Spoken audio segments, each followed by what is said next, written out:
L'energia positiva del rugby alla 43esima edizione del Trofeo Visentin, a Paese 1200 atleti tra bimbe e bimbi per uno degli appuntamenti più importanti del calendario stagionale.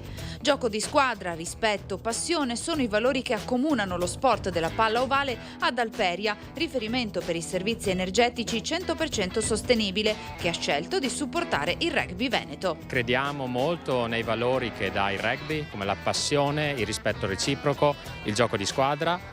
E con il rugby, appunto, condividendoli siamo in perfetta sintonia.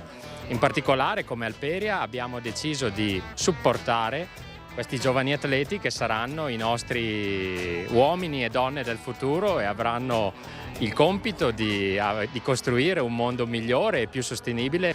C'è un entusiasmo incredibile, c'è gioia, c'è delusione, si vince, si perde, però l'importante è che i ragazzi e le ragazze si divertano. Devo dire che i club veneti stanno facendo un gran lavoro proprio per la crescita e la formazione delle nostre ragazze e dei nostri ragazzi, e quindi sono un presidente fortunato.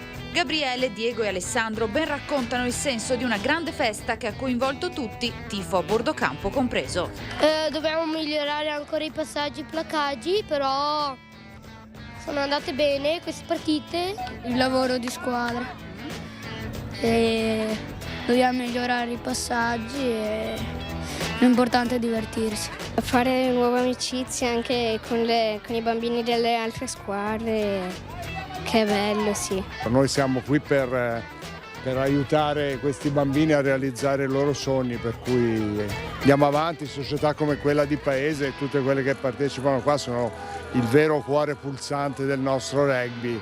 Il legame tra Alperia e il mondo del rugby ha portato poi al progetto di un gruppo di acquisto dedicato alle famiglie dei giovani atleti, così da utilizzare energia pulita risparmiando in bolletta. Insomma, un bel modo di fare squadra anche fuori dal campo di gioco. È una gioia vederli qui oggi.